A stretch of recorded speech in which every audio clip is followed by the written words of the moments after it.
The mare threw her head back and snorted when Winona Davies pulled too hard on the reins, but Winona didn't apologize to the animal or soften her grip. She had been breaking horses since she was 14 years old, and now at 23, she knew better than most men twice her age how to handle a spirited mount.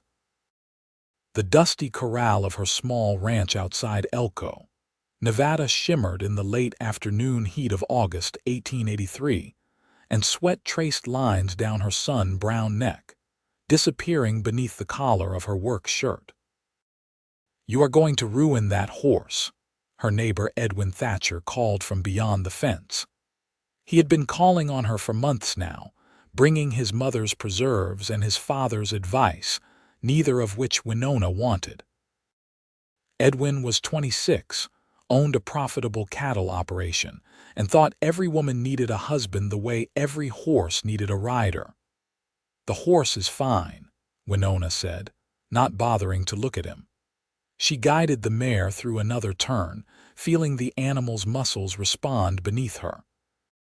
This was what she loved, this conversation between human and beast that required no words, only understanding and respect. "A woman has no business running a ranch alone," Edwin persisted. "Your father has been dead 2 years now, Winona. It is time you accepted reality. Sell this place, and I will give you a fair price. Or better yet, marry me, and we can combine our holdings." Winona finally turned to face him, and something in her green eyes made Edwin take a step back despite the fence between them. "I have told you 100 times, Edwin. I am not selling and I am not marrying. Not you, not anyone. Now get off my property before I put a bullet in your hat to help you remember." Edwin's face flushed red. "You are unnatural. No decent woman talks like that or lives like that. You will end up alone, Winona, and you will have no one to blame but yourself." "Then I will be alone and happy," she shot back. "Better that than shackled to a man who thinks he owns me like livestock." Edwin left, his horse kicking up dust as he spurred it harder than necessary. Winona watched him go and felt nothing, not even satisfaction at driving him off. She had been doing this dance with men her whole life. Her father had understood her, had taught her everything about ranching and horses and standing on her own 2 feet. Her mother had died when Winona was 8, and her father had raised her like the son he never had, except he had never once wished she was a boy. He had loved her exactly as she was. When he had died from a fever 2 winters ago, the vultures had started circling immediately. Men offering to help her with the ranch, which really meant taking it over. Men offering marriage, which really meant taking everything that was hers and making it theirs by law. Winona had sent them all packing, and she had kept the ranch running through sheer determination and skill. But it was hard. God, it was hard. She had 60 acres and 30 horses, and she did 90% of the work herself. She had one hired hand, an older Mexican man named Tomás who had worked for her father and stayed on out of loyalty. But his rheumatism was getting worse, and she knew she would need to hire someone else soon. The problem was, every man she interviewed either tried to take over completely or spent more time telling her what she was doing wrong than actually working. She finished with the mare and led her to the stable, brushing her down and checking her hooves. The sun was setting by the time she walked to her small ranch house, bone-tired and covered in dust. She washed up in the basin on the back porch and went inside to make herself a simple dinner of beans and cornbread. She ate alone at the table, the silence of the house pressing in around her. Sometimes she wondered if Edwin was right, not about needing a husband but about ending up alone. She didn't mind solitude, but loneliness was different. Loneliness was this ache in her chest when she lay in bed at night and realized there was no one in the world she could really talk to, no one who understood her or wanted to. She shook off the thought and cleaned her plate. Weakness would not keep her ranch running. strength, wood, and determination, and the knowledge that she was doing exactly what her father had wanted for her, living free. The next morning, Tamaz met her by the barn with bad news written all over his weathered face. "I am sorry, Miss Winona, but my daughter in Sacramento, she needs me. Her husband, he left her with 3 little ones and she cannot manage alone. I must go." Winona's heart sank, but she forced a smile. "Of course you must. Family comes first. When do you need to leave?" "The stage goes on Friday. I am very sorry to leave you in trouble." "You are not leaving me in trouble. You have been wonderful and I understand completely. Do you need money for the fair?" Tamaz shook his head. "You have already been too generous, paying me through the winter when there was less work, but I want to help you find someone good to take my place. There is a man who came to town last week, a drifter, but he knows horses. I saw him help when Miller's stallion got tangled in wire. He was gentle and smart about it. His name is Mason something. I think Jenkins. He has been sleeping in the livery doing odd jobs." Winona felt her usual skepticism rise up. "A drifter, so he will work a week and then move on." "Maybe, but maybe you talk to him, see for yourself. He has good hands with horses and you need someone quick." She could not argue with that. "Fine. I will go into town tomorrow and find this Mason Jenkins." Elko was a town of about 800 people, sitting along the Central Pacific Railroad line that had brought prosperity and growth to this part of Nevada. The main street was wide and dusty, lined with wooden buildings that housed everything a frontier town needed. Saloons, a general store, a bank, a hotel, a church, a doctor's office, a newspaper office, and the livery stable where apparently this drifter was staying. Winona rode in on her favorite gelding, a steady chestnut named Copper. She passed women in proper dresses who looked at her split riding skirt and work shirt with disapproval. She was used to it. The respectable ladies of Elko had long since given up on reforming Winona Davies. The livery was cool and dim after the bright morning sun.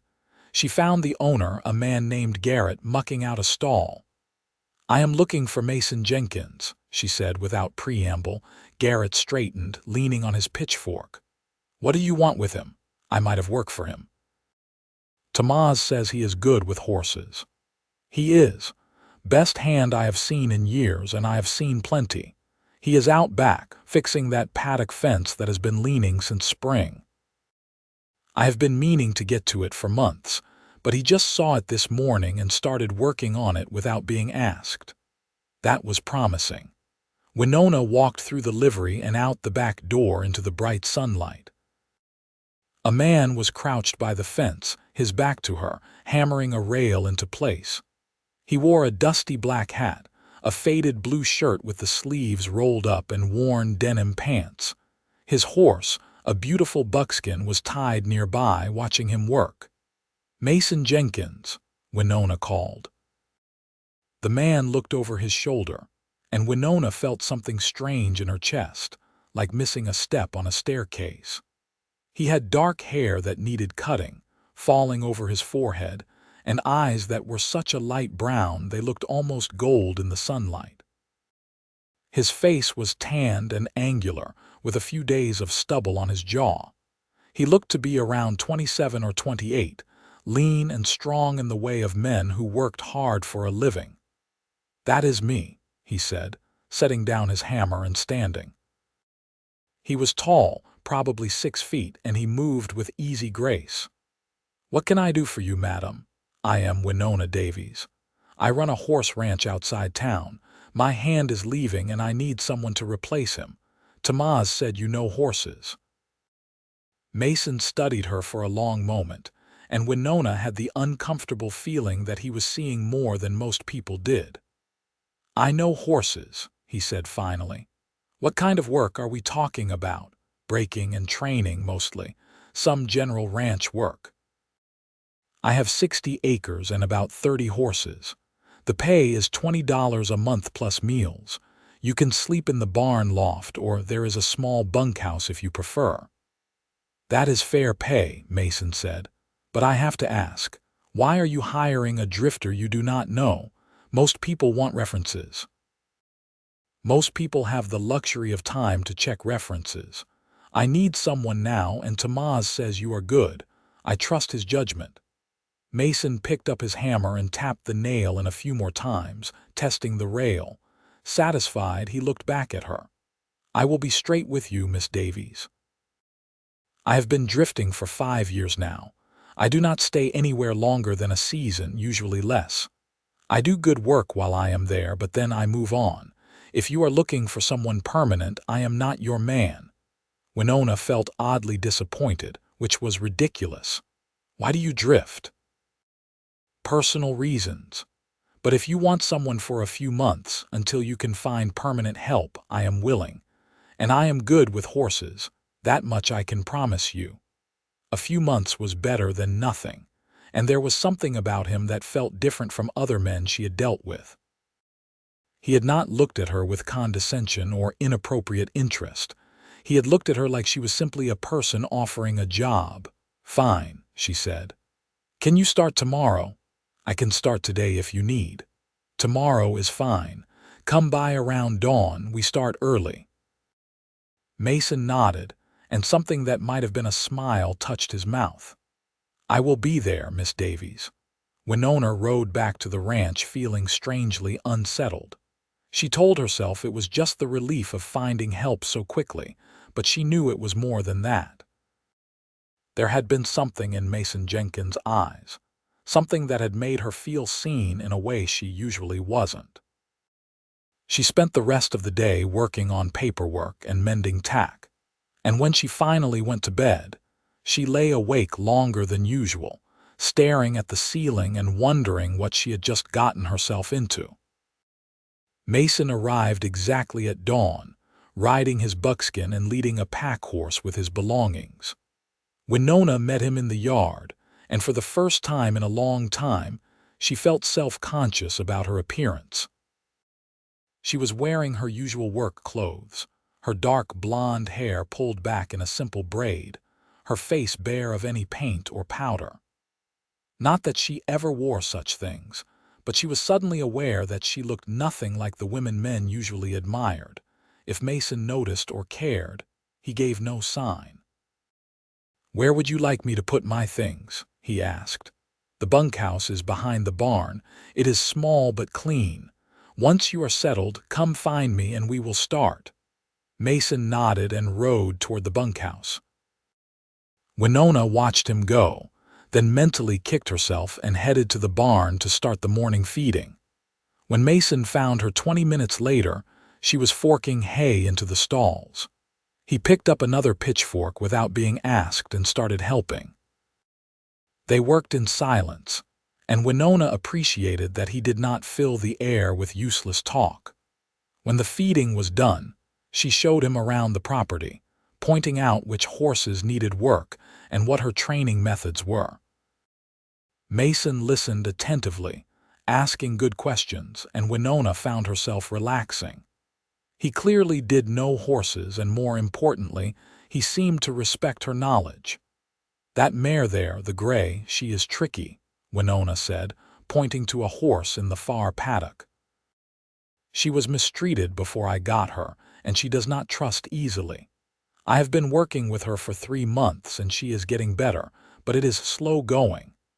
Mason leaned on the fence, watching the mare. "Some horses, they have been hurt so bad that trust is the hardest thing in the world for them. You cannot rush it. You have to let them come to you in their own time." "That is exactly what I have been doing," Winona said, surprised and pleased that he understood. Mason glanced at her. "Seems to me that philosophy could apply to more than horses." There was something in his tone, something gentle and knowing, that made Winona's chest tighten. She looked away, uncomfortable with whatever was happening between them. "Let us get to work," she said, more sharply than she intended. They spent the day working with different horses. Mason was as good as Tamaz had claimed, maybe better. He had a natural feel for the animals, reading their moods and responding with just the right amount of firmness and gentleness. Winona found herself watching him more than she should, noticing the way his hands moved, steady and sure, the way he spoke to the horses in a low voice, the way he seemed completely present in every moment. They broke for lunch at midday, and Winona brought out bread and cheese and apples, which they ate sitting on the porch of the ranch house. Mason took off his hat and ran a hand through his sweat-damp hair, and Winona found herself staring at the strong line of his jaw. "You have a good operation here," Mason said. "Your father taught you well." "How did you know my father taught me?" Garrett mentioned it. "He said you have been running this place alone since he died, and half the men in the county think you will fail. And the other half are waiting for me to fail so they can buy the land cheap or marry me to get it," Winona said bitterly. Mason was quiet for a moment, chewing a bite of apple. "Why do they all assume you need saving?"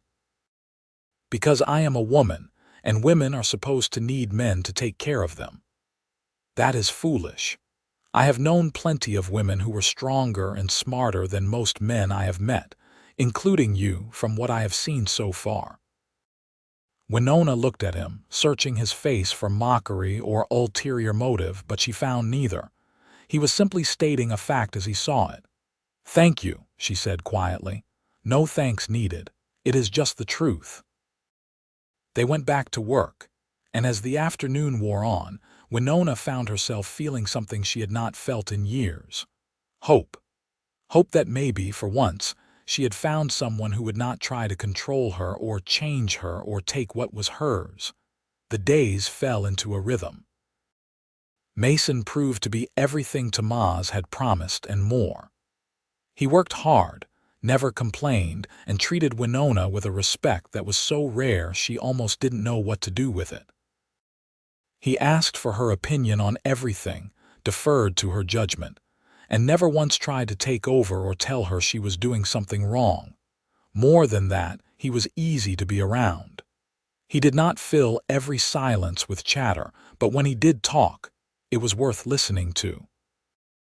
He told her about some of the places he had been, the ranches he had worked, the people he had met.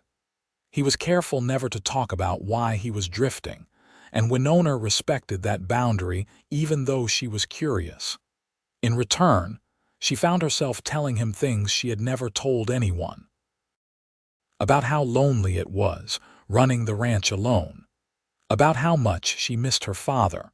About her fears that she would lose everything she had worked so hard to keep. "You will not lose it," Mason said one evening as they were closing up the barn for the night.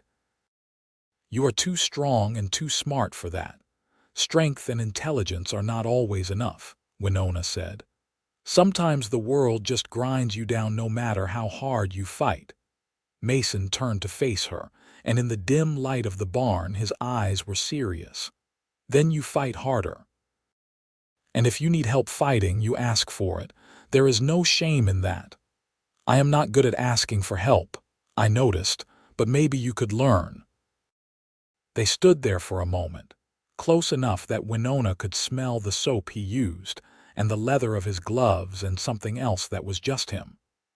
Her heart was beating too fast, and she felt like she was standing on the edge of something dangerous and thrilling. She stepped back, breaking the moment.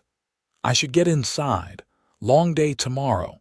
Mason nodded, but something flickered in his eyes that might have been disappointment. "Good night, Miss Davies. You can call me Winona. Miss Davies makes me sound like a schoolmarm." A real smile crossed his face then, transforming it from merely handsome to something that made her breath catch. "Good night, Winona." She walked to the house with her legs feeling strangely unsteady, and when she closed the door behind her, she leaned against it and pressed her hands to her hot cheeks. This was dangerous. She could not afford to feel things for Mason Jenkins. He had told her himself that he would not stay, and even if he did, men always wanted to own women. It was just how the world worked.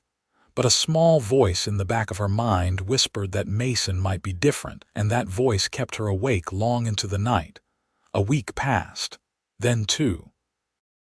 Tamaz left for Sacramento with Winona's blessing, and a little extra money she insisted he take.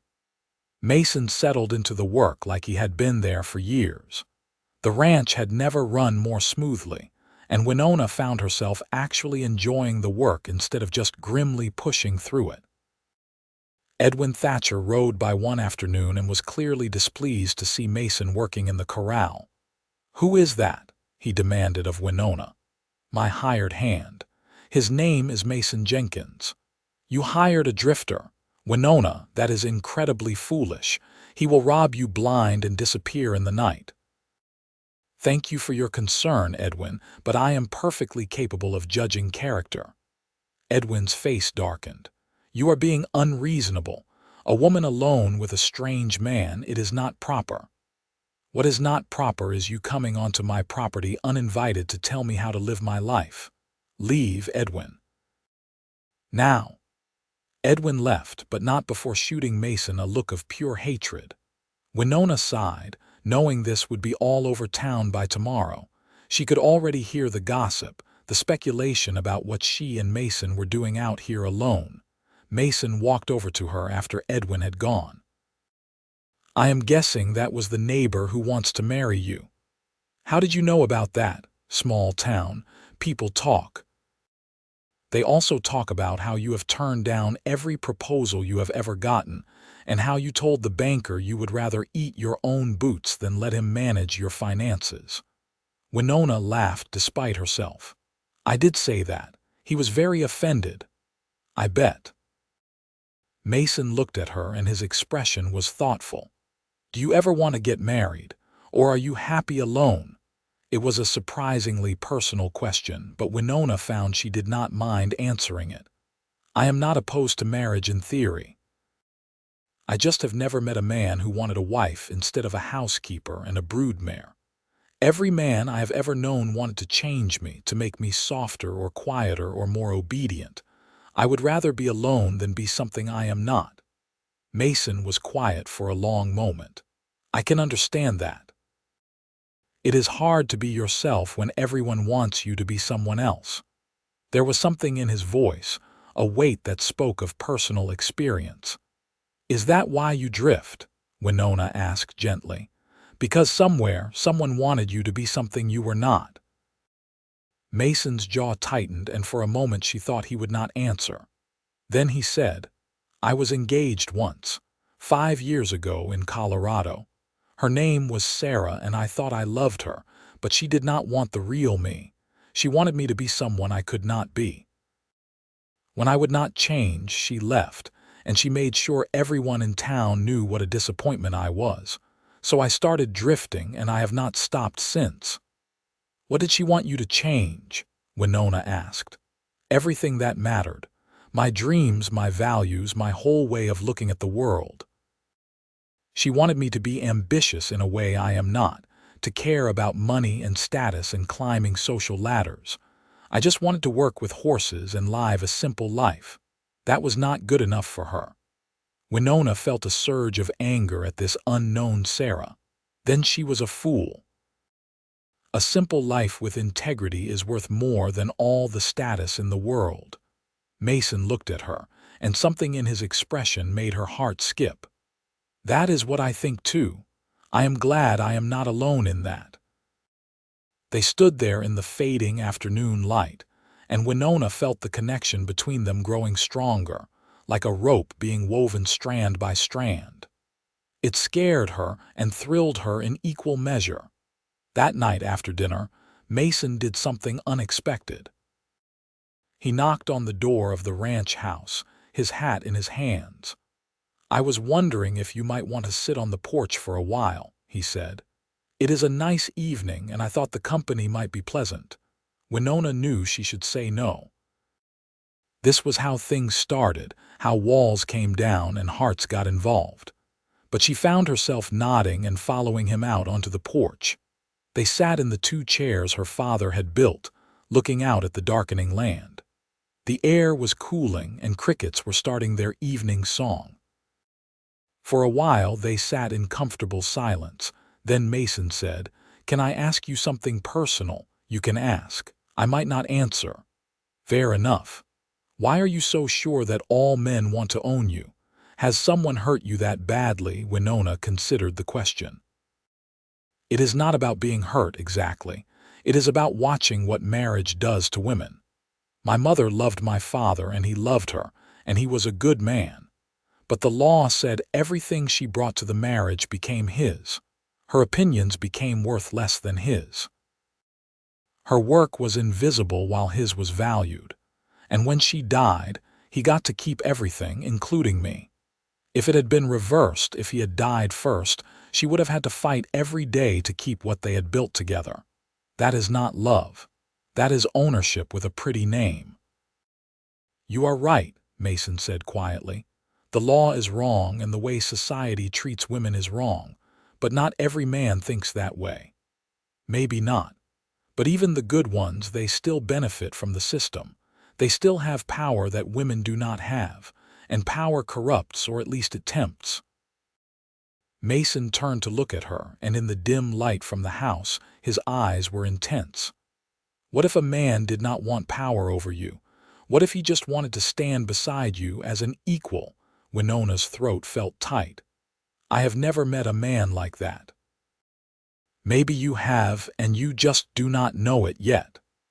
They looked at each other for a long moment, and Winona felt like they were talking about something much bigger than philosophy or society. They were talking about them, about this thing growing between them that neither of them had named yet. "I should go to bed," Winona said, standing abruptly. "Early morning." "Winona, wait." Mason stood too, and before she could move away, he gently caught her hand. His touch was warm and sent tingles up her arm. "I am not good with words, but I need you to know something. I do not want to own you. I do not want to change you. I do not want to control you. I just want to know you." Winona's heart was pounding so hard she thought he must be able to hear it. "Why?" she whispered.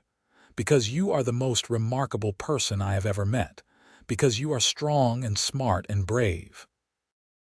Because when I am around you, I feel like I have finally found something I have been looking for my whole life, even though I did not know I was looking for it. You said you drift. You said you never stay. I know what I said, and I meant it at the time, but that was before I met you." Winona pulled her hand away, but gently. "I cannot do this, Mason. I cannot let myself care for you and then watch you leave. I have built walls for a reason, and I cannot just tear them down because you have nice things to say." "I understand," Mason said, and he sounded sad. "I will not push. But I am not going anywhere, Winona. Not unless you tell me to go." She went inside without answering, and she did not let herself cry until she was safely in her bedroom with the door closed. She cried because she wanted to believe him so badly it hurt.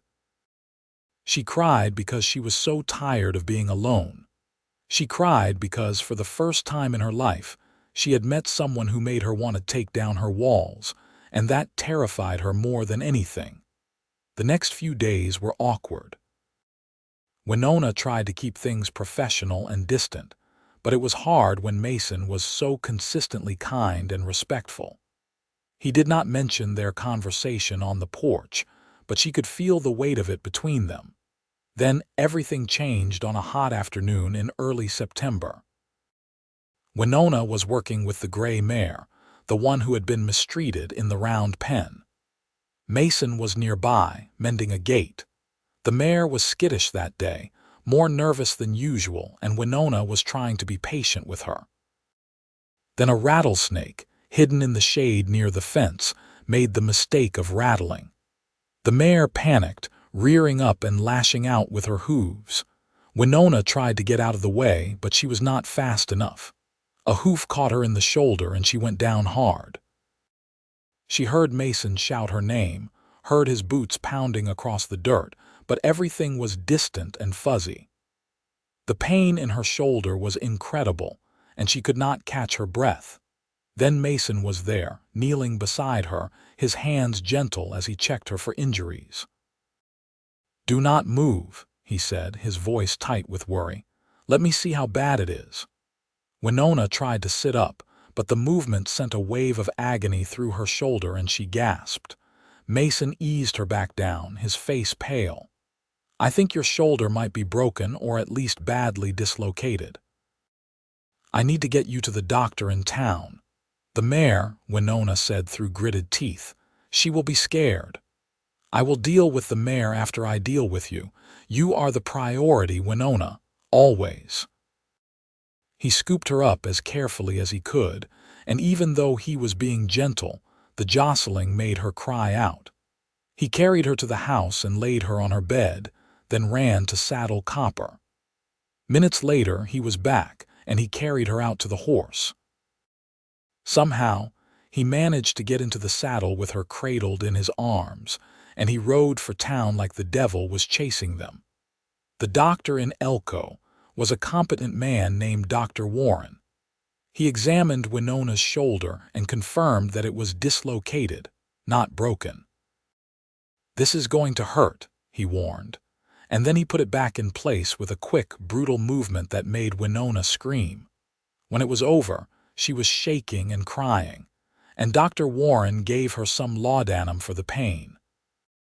Mason sat beside her the whole time, holding her good hand, his face etched with worry. "She needs to rest for a few days," Dr. Warren said. "No ranch work. That shoulder needs time to heal or she will injure it worse." "I will make sure she rests," Mason said firmly. Winona wanted to argue, but the laudanum was making her drowsy, and the pain was fading to a dull throb. Mason carried her back to Copper and rode home slowly, carefully, like she was made of glass. He put her in her bed and made her comfortable, propping her up with pillows and covering her with a light blanket. "I will make you some soup," he said. "You need to eat something." "The horses," Winona mumbled, fighting the pull of sleep. "The evening feeding." "I will take care of the horses." "I will take care of everything. You just rest." She wanted to protest, to insist she could manage, but exhaustion and pain pulled her under before she could form the words. When she woke, it was dark outside and a lamp was burning on her bedside table. Mason was sitting in a chair next to the bed, his eyes closed, his head tilted back against the wall. He had pulled the chair in from the kitchen, she realized, so he could watch over her. "Mason," she said, her voice hoarse. His eyes opened immediately and he leaned forward. "How are you feeling?" "Like I got kicked by a horse. How bad is it outside? What time is it?" "It is just past midnight. Everything is fine. All the horses are fed and settled. I checked on the gray mare and she has calmed down. I found the rattlesnake and killed it so it will not be a problem again." "You do not need to worry about anything except getting better." Winona felt tears prick her eyes and she blinked them back. "You do not have to stay here. You need to sleep." "I will sleep when I know you are all right. I can stay awake one night." "Why are you doing this?" she asked, even though she knew the answer. Mason reached out and very gently brushed a strand of hair back from her face. His touch was tender and his eyes were soft. "Because I care about you, Winona. Because the thought of you being hurt makes me feel like someone is squeezing my heart. Because I would do anything to keep you safe." "I do not need you to keep me safe. I can take care of myself." "I know you can. This is not about what you need. This is about what I want to do because I care. There is a difference." Winona looked at him, this man who had come into her life just a few weeks ago and somehow changed everything. "I am scared," she whispered. "Of what? Of this? Of you? Of what I am starting to feel?" Mason took her good hand in both of his grip warm and strong. "I am scared too. I have been drifting for 5 years because I was too afraid to let anyone get close. But you are worth the fear, Winona. You are worth the risk. What if it does not work? What if you decide you want someone softer, someone easier?" "I do not want someone softer or easier. I want you. exactly as you are. I want your strength and your stubbornness and your independence. I want your sharp tongue and your brilliant mind. I want the woman who breaks horses and stands up to men twice her size and refuses to let the world tell her who to be. Winona felt the tears spill over then, running down her cheeks. I do not know how to do this. I do not know how to let someone in. Then we will figure it out together. No rush, no pressure. We will take it as slow as you need. She looked at their joined hands, at the way his fingers curled around hers, gentle but firm. Okay, she said quietly. Okay. Mason smiled, that rare, beautiful smile that transformed his whole face. Okay, he echoed. He stayed with her through the night, dozing in the chair, and every time Winona woke, he was there. When morning came and she insisted she needed to get up, he helped her to the kitchen and made her breakfast. When she tried to go outside to check on the horses, he physically blocked the door. Dr. Warren said rest, and you are going to rest, he said, his tone brooking no argument. I hate resting. I will go mad sitting around doing nothing. Then sit on the porch and keep me company while I work. You can tell me what to do and I will do it. But you are not lifting a finger for the next 3 days at least. It was the longest 3 days of Winona's life. She was not used to being idle, and she was not used to depending on anyone. But she had to admit, having Mason take care of everything was a relief. And more than that, watching him work, seeing how competent and dedicated he was, made her feelings for him grow even stronger. On the 4th day, her shoulder was feeling much better, and Dr. Warren gave her permission to do light work. She and Mason fell back into their routine, but something had shifted. The walls between them were coming down, slowly but surely. Mason started joining her on the porch in the evenings, and they would talk for hours about everything and nothing. He told her more about his life, about growing up on a ranch in Wyoming, about losing his parents to cholera when he was 18, about the years of drifting and searching for something he could not name. Winona told him about her childhood, about the mother she barely remembered, about the father who had been her whole world. She told him about her dreams for the ranch, about wanting to build something that would last, something that would prove a woman could do anything a man could do. You have already proved that, Mason said one evening.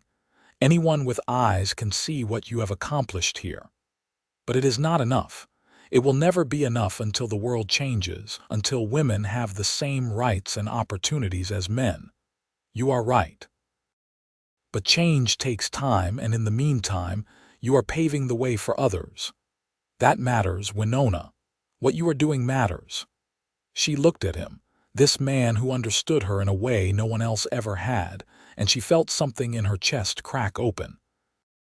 I think I am falling in love with you, she said, the words tumbling out before she could stop them. Mason went very still. Then he reached out and cupped her face in his hand, his thumb brushing across her cheekbone. I know I am falling in love with you, he said. I think I started the first day I met you. He leaned in slowly, giving her time to pull away, but she did not. She met him halfway, and when their lips touched, it was like coming home. The kiss was gentle at first, tentative, but it quickly deepened, becoming something more urgent and passionate.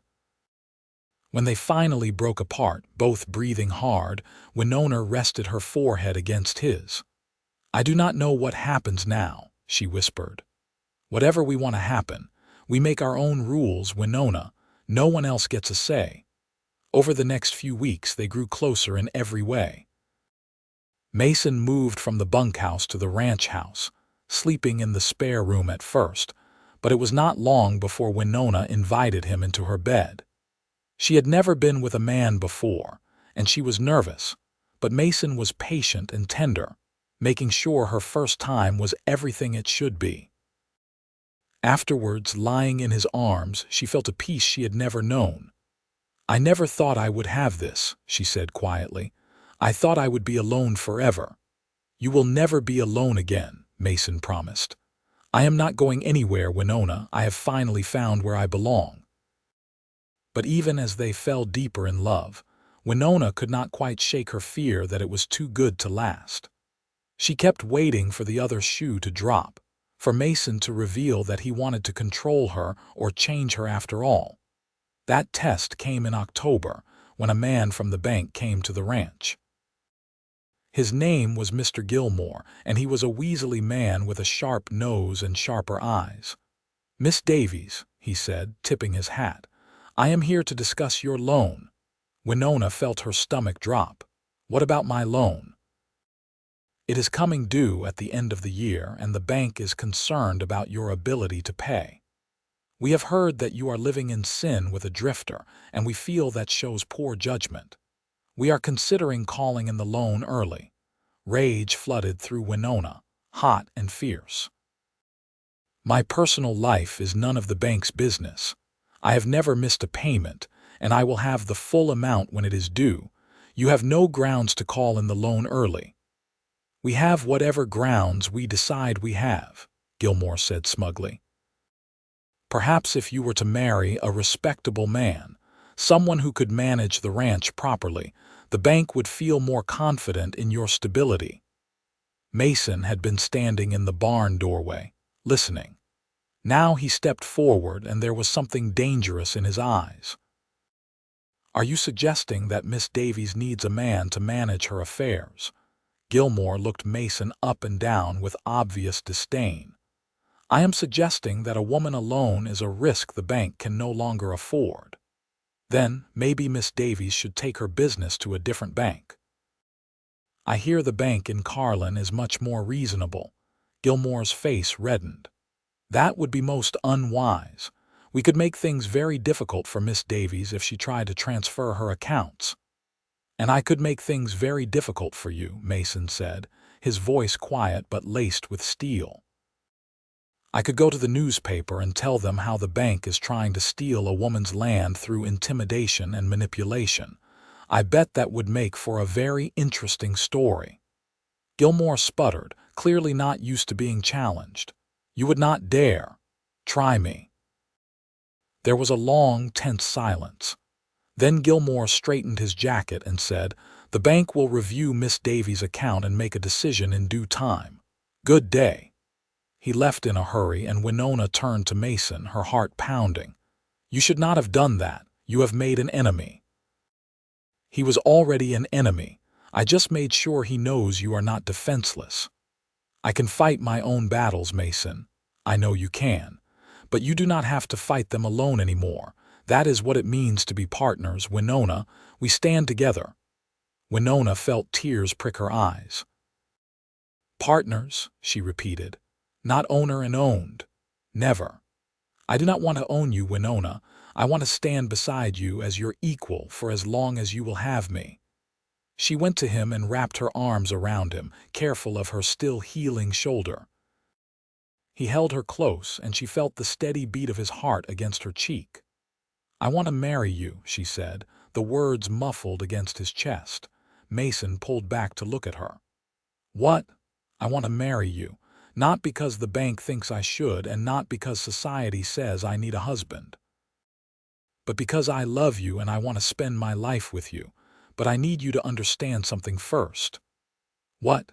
"If we marry, everything I own becomes yours by law. The ranch, the horses, all of it. I need to know that you will not use that power against me. I need to know that you really mean it when you say you do not want to own me." Mason took her face in his hands, looking into her eyes with an intensity that took her breath away. "I will mean it every day for the rest of my life. And if there was a way to marry you without taking legal ownership of your property, I would do it in a heartbeat. But since there is not, I will do the next best thing. After we are married, I will sign a paper, witnessed and notarized, that says if anything happens to me, everything goes to you. And if anything happens to you, God forbid, everything will go to whoever you choose, not automatically to me. It will not be legally binding since the law does not allow it, but it will be a promise. My word of honor." Winona felt something break open in her chest, something that had been locked tight for so long she had forgotten it was there. "You would do that. I would do anything for you. I love you, Winona Davies. I love your strength and your fire and your refusal to be anything less than exactly who you are. I want to be your husband, not your master. I want to be your partner, not your owner. Will you marry me?" "Yes," she said, tears streaming down her face. "Yes, I will marry you." He kissed her then, long and deep, and when they finally broke apart, both of them were crying and laughing at the same time.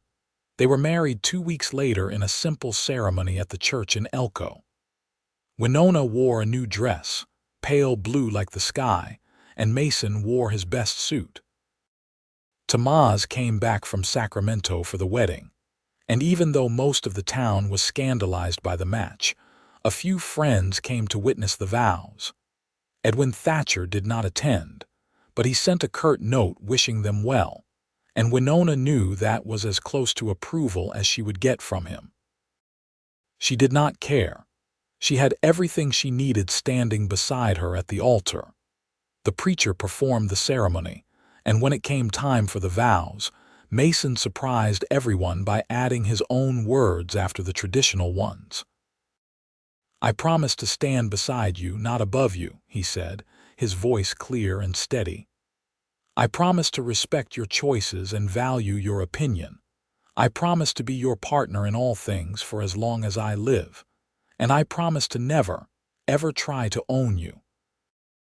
Winona's voice was thick with tears as she said her own vows, and when the preacher pronounced them husband and wife, Mason kissed her like she was the most precious thing in the world. The reception was small, held at the ranch, and as the sun set and the guests drifted away, Winona and Mason were left alone. They sat on the porch as they had so many times before, but now they were husband and wife, and Winona felt a happiness so profound it almost hurt. "I never thought I could have this," she said, leaning against Mason's shoulder. "I thought independence and love were mutually exclusive. They are not. You can be yourself and be loved at the same time. You should never have to choose. I am glad I do not have to anymore."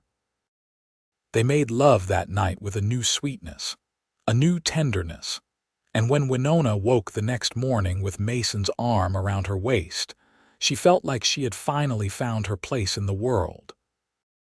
True to his word, Mason went to the lawyer in town the next week and drew up a document stating his wishes regarding the property.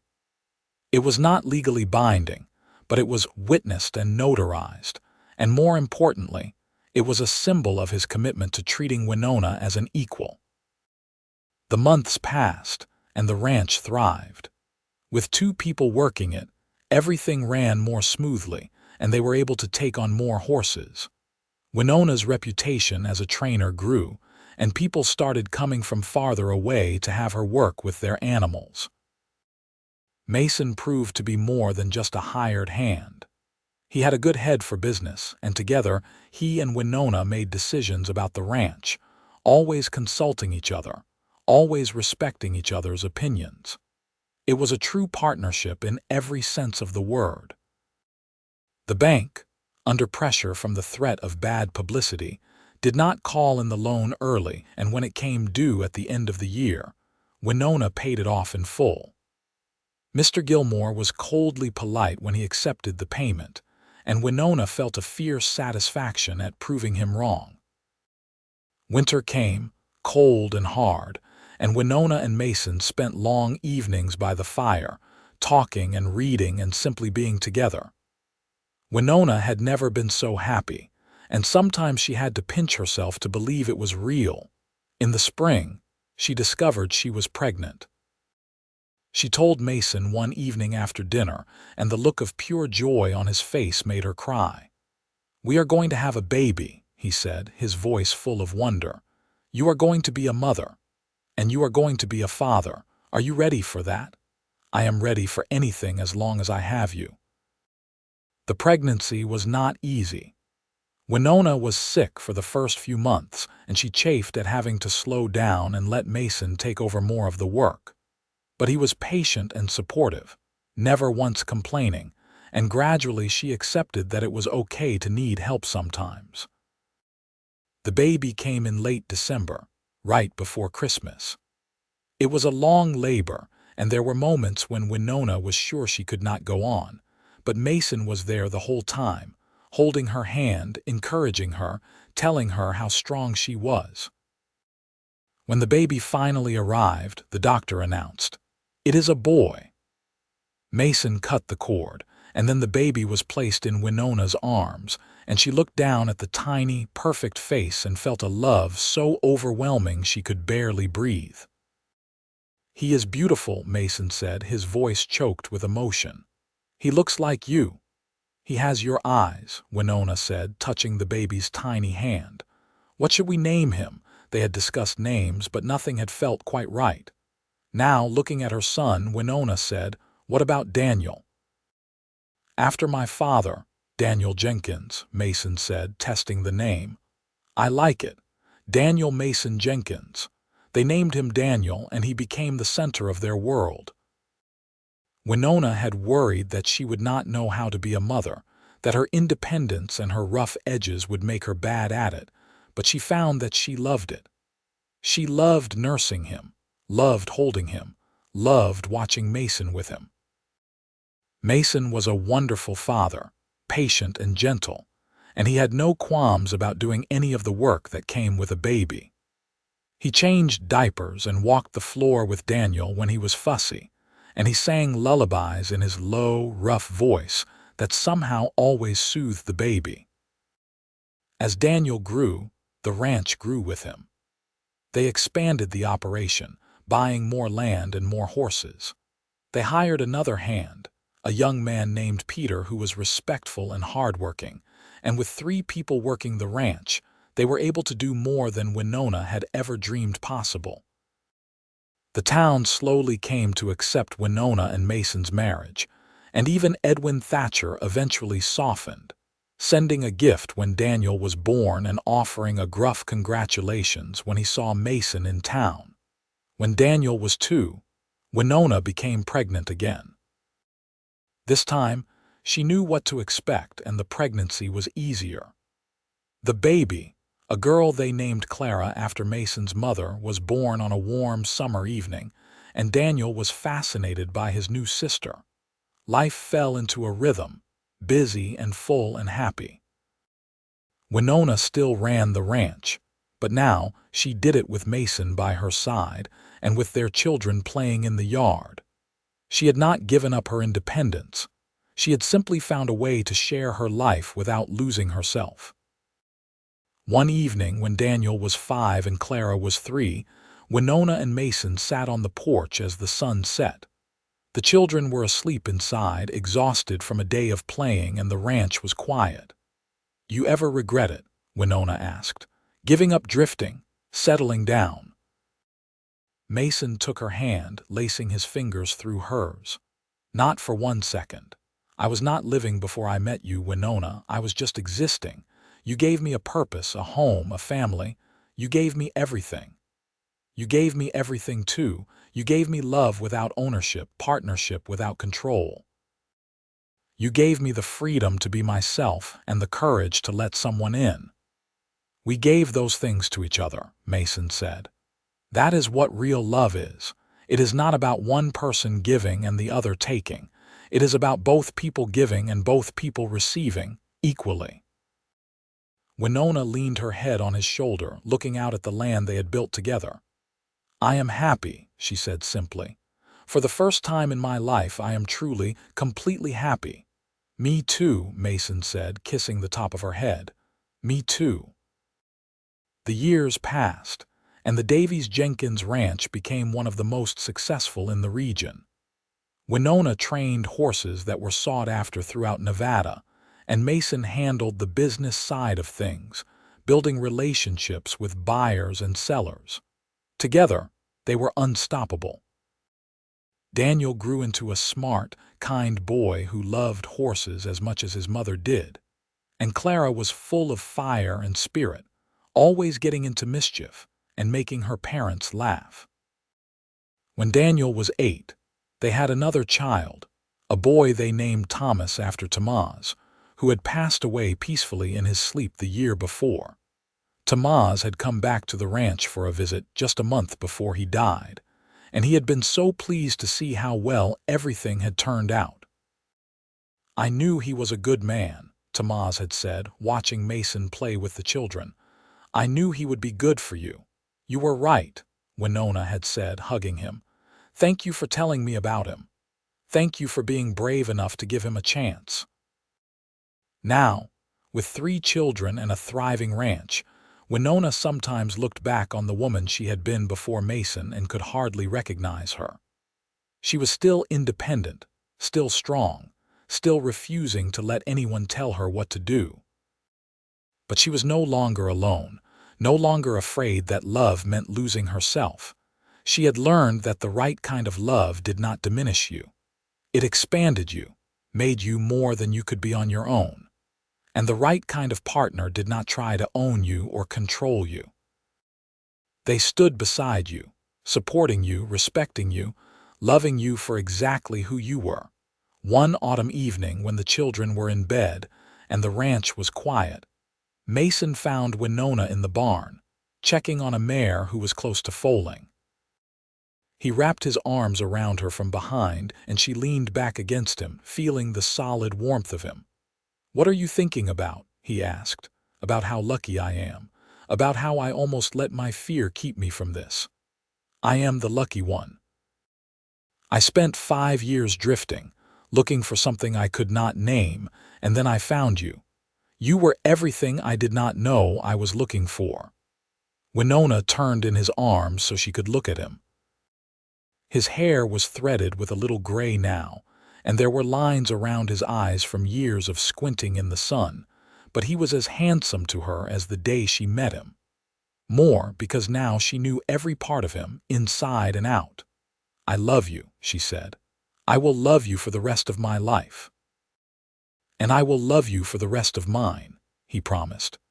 "You and our children and this life we have built together. It is more than I ever dreamed I could have." They stood there in the barn, holding each other, and outside the stars came out one by one, glittering in the vast Nevada sky. The horses shifted in their stalls, peaceful and content, and somewhere in the distance, a coyote howled. It was a sound Winona had heard 1,000 times, but tonight it sounded different. Not lonely or mournful, but wild and free, a song of survival and resilience. She thought about that girl she had been, so determined to stand alone, so sure that love was a trap. And she thought about the woman she had become, who had learned that love could be freedom, that partnership could be empowering, that you could be fully yourself and fully committed to another person at the same time. It had taken a cowboy who said he did not want to own her to teach her that. It had taken Mason, with his gentle hands and his respectful heart, to show her what real love looked like. As the years continued to pass, the ranch became not just successful but legendary. People came from across the state to buy horses trained by Winona Davies Jenkins, and the Davies Jenkins name became synonymous with quality and integrity. Daniel, as he grew older, proved to have his mother's gift with horses and his father's head for business. At 16, he was already helping train the more difficult horses, and buyers trusted his judgment almost as much as they trusted Winona's. Clara, at 14, was less interested in the horses and more interested in the bookkeeping and planning side of things. She had a sharp mind for numbers and strategy, and Mason joked that she would probably end up running the whole operation someday. Thomas, at 11, was still finding his way, but he had a gentle soul and a way with the younger horses that showed promise. Winona watched her children grow with a fierce pride and a bittersweet awareness of time passing. She was 40 now, and Mason was 44, and while they were both still strong and healthy, she could feel the years in a way she never had before. Her hands sometimes ached on cold mornings, and Mason's knee, which he had injured years ago in a fall from a horse, bothered him more than he would admit. But they were happy. God, they were happy.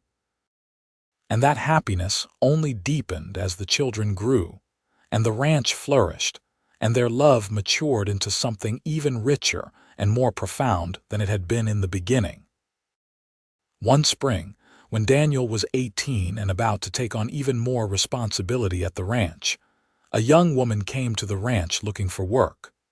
Her name was Sarah Whitmore, and she was 20, with auburn hair and intelligent brown eyes. She had grown up on a ranch in Colorado and knew horses, and she was looking for a place where she would be treated fairly and given a chance to prove herself. Winona saw something of herself in Sarah and hired her on the spot. Mason was amused. "You are trying to give her the chance you wished someone had given you," he said. "Is that so wrong?" "Not at all. It is one of the things I love about you." Sarah proved to be an excellent worker, and Winona was not surprised when she saw the way Daniel looked at the girl. Young love, she thought, and she hoped that Sarah would be as good for Daniel as Mason had been for her. She need not have worried. Sarah was smart and independent, and she made it clear from the start that she was interested in Daniel, not his family's ranch. Daniel, who had grown up watching his parents' equal partnership, knew how to treat a woman with respect, and the courtship that developed between them was sweet and genuine. They married 2 years later, and Winona cried at the wedding, remembering her own wedding day and how scared and hopeful she had been. But she also felt a deep satisfaction, knowing that she and Mason had created not just a successful ranch, but a legacy of love and respect that their children would carry forward. Clara, meanwhile, showed no interest in marriage. "I have too much to do," she said when Winona asked about it. "Maybe someday, but right now I want to focus on the ranch." Winona understood that completely. She hugged her daughter and said, "You take all the time you need, and if you never marry, that is fine too. You do not need a husband to have a full and meaningful life." "Did you teach her that, or did she figure it out on her own?" Mason asked that night. "Both, I think. But mostly she learned it from watching us. She learned that marriage is a choice, not a necessity, and that you should only do it if you find someone who truly respects you." "Smart girl." "She takes after her mother." Mason laughed and pulled Winona into his arms. They made love that night with the practiced ease of long familiarity, but also with a passion that had never faded. Afterwards, lying in the darkness, Winona felt a contentment so deep it was almost tangible. "I am glad I met you," she said softly. "I am glad I took a chance on you." "I am glad you did too," Mason replied. "You are the best thing that ever happened to me, Winona. Every single day you are the best thing." They fell asleep in each other's arms, and outside the window, the Nevada night was vast and star-filled, stretching on forever. When Winona was 45, Clara announced that she had met someone. His name was James Holloway, and he was an accountant in Elko who had been helping the ranch with their taxes. He was quiet and thoughtful, and most importantly, he admired Clara's intelligence and business acumen rather than being threatened by it. "He told me he thinks I am smarter than he is," Clara said, her eyes shining. "He said it is one of the things he loves most about me." Winona looked at Mason, and they both smiled. "He sounds perfect for you," Winona said. Clara and James married in a simple ceremony at the ranch, and Thomas, now 16 and growing into a fine young man, served as one of the groomsmen. Watching her children grown and happy and making their own lives, Winona felt like her life had come full circle. Daniel and Sarah had their first child the following year, a daughter they named Winona after her grandmother. Holding her namesake for the first time, Winona felt tears stream down her face. "I never thought I would be a grandmother," she said to Mason. When I was young, I did not think I would ever have any of this. But you do have it, Mason said, wrapping his arm around her shoulders. And you deserve every bit of it. As the years continued, more grandchildren came. Daniel and Sarah had 3 children in total, and Clara and James had 2.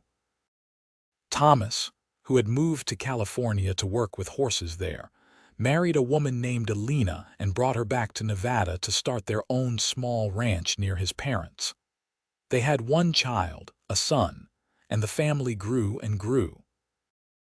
Winona and Mason, now in their 50s, gradually stepped back from the day-to-day operations of the ranch, letting Daniel and Sarah take over most of the work.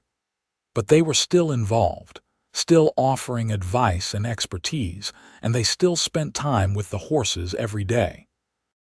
"I cannot imagine not working," Winona said one day as she and Mason sat on the porch, watching their grandchildren play in the yard. "Even when I am old and gray, I will still want to be around the horses." "Then you will be," Mason said simply, "and I will be right there with you." They sat in comfortable silence, holding hands, and Winona marveled at how easy it all was now. The fear and the walls and the fierce independence that had defined her for so long had softened into something more flexible, more open. She was still herself, still strong and capable and unwilling to be controlled, but she had learned that letting someone in did not mean losing yourself. It meant finding yourself more fully, seeing yourself reflected in someone else's love. When Winona was 60, Mason fell ill. It started as a cough that would not go away, and by the time they got him to the doctor, the diagnosis was grim. Pneumonia, and it had settled deep in his lungs. The doctor did what he could, but Mason was not young anymore and his body was tired. For weeks, Winona barely left his side. She sat by his bed, holding his hand, reading to him, talking to him about their life together. The children came and went, bringing the grandchildren to say goodbye, and Mason smiled weakly at each one, telling them how proud he was, how much he loved them. On a cold February night, with Winona beside him and the sound of wind howling outside, Mason opened his eyes and looked at her.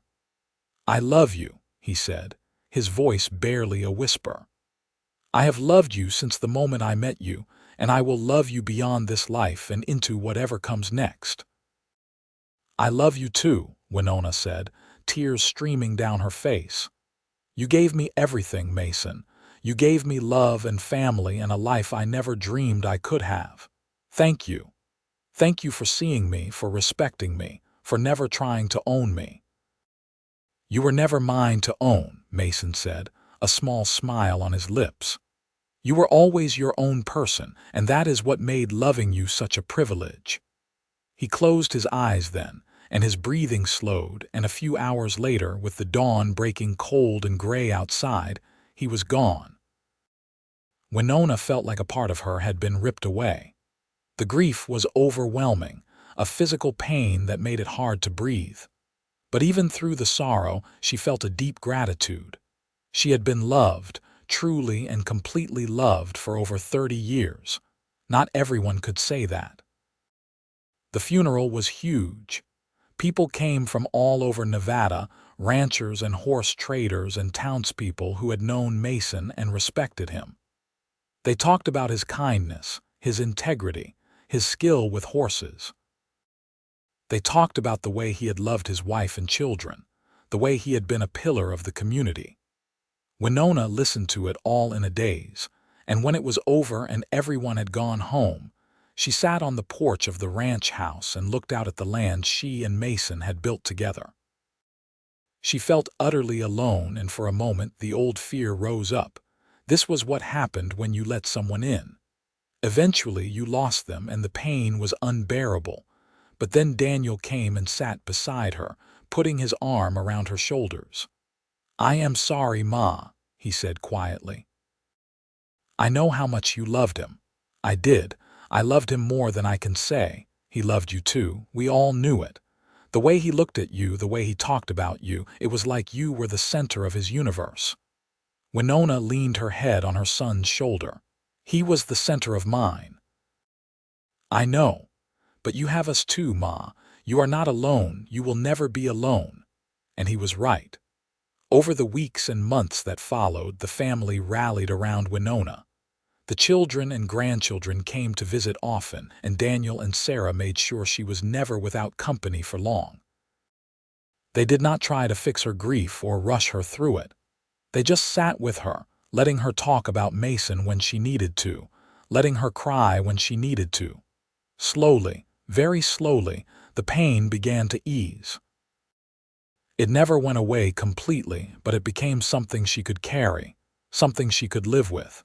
And as she healed, she found herself thinking about what Mason would want for her. He would not want her to give up, to stop living. He would want her to keep going, to keep working with the horses, to keep being herself. So that is what she did. At 61, Winona was still training horses, still offering advice to Daniel and Sarah, still spending time with her grandchildren and teaching them what she knew. She missed Mason every day, but she also felt his presence in everything she did. He was in the ranch they had built together, in the children they had raised, in the legacy of love and respect they had created. One day, a young woman came to the ranch looking for advice. She had inherited a small piece of land from her father, and she wanted to start her own horse operation. But everyone in town was telling her it was impossible, that a woman could not run a ranch alone. Winona looked at this young woman, saw the determination and the fear in her eyes, and she smiled. "It is not impossible," she said. "It is hard and people will doubt you, but it is not impossible. I did it and you can too." "But you had your husband to help you," the woman said. "I am alone." "I was alone for a long time before I met my husband," Winona said. "And even then, I never stopped being myself. You do not need a man to succeed. But if you do find one, make sure he is the kind who wants to stand beside you, not above you. Make sure he respects you and values you for who you are." The young woman nodded, and Winona saw hope dawning in her eyes. "Thank you," she said. "Thank you for showing me it is possible." After the woman left, Winona sat on the porch and looked out at the ranch. She thought about the girl she had been, so fierce and so scared, so determined to prove she did not need anyone. And she thought about the woman she had become, who had learned that needing people and being independent were not mutually exclusive. Mason had taught her that. He had shown her that love did not have to be ownership, that partnership did not have to be control, that you could be fully yourself and fully committed to another person at the same time. And that was the legacy she wanted to pass on. Not just the ranch, not just the horses, but the knowledge that women were capable of anything, and that the right kind of love made you stronger, not weaker. Winona lived to be 78 years old. She was active and engaged right up until the end, still working with horses, still offering advice and wisdom to anyone who asked. She died peacefully in her sleep, in the ranch house she and Mason had shared, surrounded by her children and grandchildren. At her funeral, Daniel stood up to speak, and his voice was strong and clear. "My mother was the strongest person I ever knew," he said. "She taught me that independence is not about being alone, it is about being free to be yourself. She taught me that love is not about ownership, it is about respect and partnership. And she taught me that a life well lived is not measured by how much you acquire, but by how much you give and how many lives you touch." He paused, looking out at the crowd of people who had come to pay their respects. "My father used to say that my mother was too independent for any man's taste until he said he did not want to own her. And that is when everything changed. That is when they built something beautiful together, something that has lasted beyond their lifetimes and will continue to last through us, their children and grandchildren. So today, We do not just mourn my mother. We celebrate her, and we thank her for showing us all what it means to live with courage and integrity and love. The ranch continued to thrive for generations, passed down through the family, and the story of Winona Davies Jenkins and her husband Mason became a legend in that part of Nevada. People talked about the woman who had refused to be owned, and the man who had loved her for it. They talked about a partnership built on respect and equality, and how that partnership had created something that endured. And on quiet evenings, when the grandchildren and great-grandchildren sat on the porch of the ranch house, looking out at the land that Winona and Mason had built, they could almost feel the presence of their ancestors, watching over them, proud of what they had created and what it had become. The ranch was more than just land and horses now. It was a symbol of what was possible when two people came together as equals, when love was built on respect rather than control, when independence and commitment walked hand in hand. And that was the greatest legacy of all, not the property or the success, but the knowledge that real love did not diminish you. It expanded you, made you more than you could be on your own, and left a mark on the world that lasted long after you were gone. In the end, Winona Davies Jenkins had been right about so many things. She had been right to fight for her independence, right to refuse to settle for anything less than respect. But she had also learned something she had not known at the beginning, that the right person did not take your independence away. The right person gave you the freedom to be fully yourself while also giving you the gift of partnership, of shared dreams, of love that lasted a lifetime and beyond. And Mason Jenkins, the drifting cowboy who had wandered into Elko, Nevada one hot August day and found the woman who would change his life forever, had been right too. Love was not about ownership. It was about standing beside someone, supporting them, respecting them, and loving them exactly as they were. Together, they had created something beautiful and enduring, a love story that would be remembered and told for generations to come, a reminder that the best kind of love was the kind that set you free.